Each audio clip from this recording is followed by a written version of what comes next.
It's starting to get warmer here in Berlin, and the summer in Germany means one thing: grill season. And we want you to be completely equipped for this year's grilling season. And so, we decided to show you how to make a tandoori marinade. Ever heard of tandoori chicken or paneer tikka?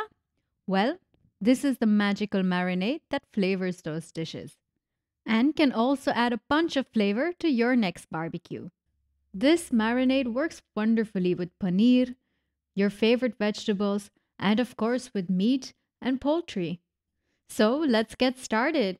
The base of this tandoori marinade is yogurt. Yogurt helps bind and bring together all of the ingredients. And if you're marinating meat, it also acts as a wonderful tenderizer. We've got 1/4 cup of yogurt here.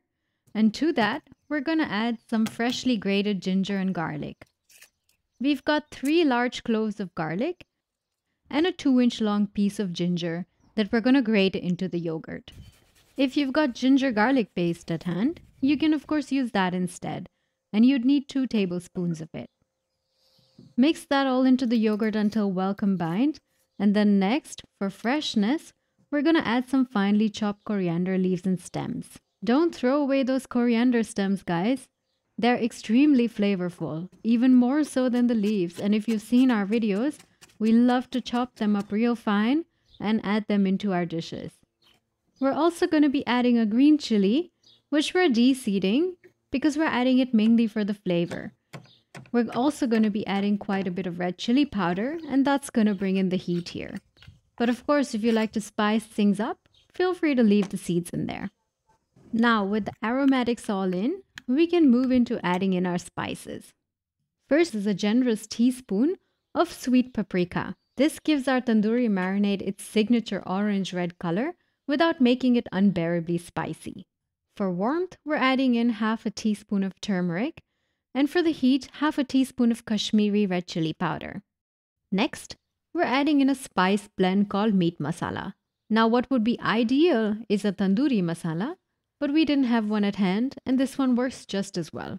And if you don't have something like this at hand, you can also just use more garam masala instead. Now moving on to the most important ingredients. 1/2 teaspoon of our homemade garam masala. If you're curious to learn how we make garam masala at home, be sure to check out our recent video on that. We'll link that for you in the description. One of the critical ingredients that gives tandoori dishes and North Indian curries its flavor is kasuri methi, so definitely don't skip out on that one.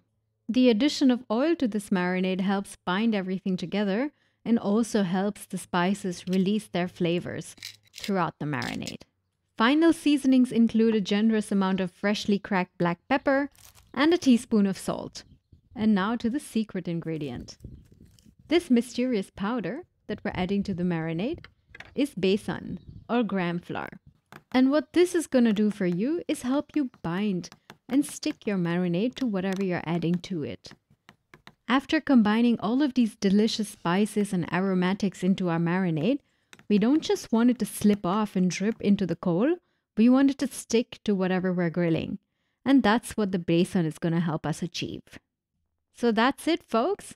That's how you make a killer tandoori marinade. And we assure you, it's the only tandoori marinade recipe you'll ever need.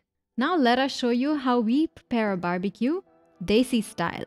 For vegetables, we've got some chopped peppers and onions, as well as some cauliflower florets. We've also got some paneer, and we've also used our marinade on some on-the-bone chicken that we marinated overnight. Slather on the marinade onto your vegetables and coat everything generously. And don't be afraid to get your hands in there. You need to make sure that the marinade gets into all the nooks and crannies of everything you're grilling. And because we were feeling fancy today, we decided to show you how we make skewers. So we soaked the wooden skewers in some water for a few hours so that they don't burn on the grill. And then we're alternating between paneer and vegetables here. The vegetables not only taste great, but they also hold the pieces of paneer together once they heat up on the grill. Peppers, onions, and cauliflower are the most traditional, but feel free to use whatever vegetables you like with this marinade. For utmost flavor, of course, grill on a charcoal barbecue And once everything is on the grill, we like to brush our meat and vegetables with some ghee, which not only helps keep everything moist, but also brings in a wonderful char. And there you have it, folks. That's how you prepare a Desi style barbecue to impress. Now we're gonna enjoy our grilled items with the regular fixes like dal makhni, mint and coriander chutney, as well as pickled onions. And don't forget the naan, of course. We really hope our summer special video gave you some new ideas for the next time you fire up the barbecue. And don't forget to hit the subscribe button if you want to see what's cooking up next in our Berlin kitchen. See you next time!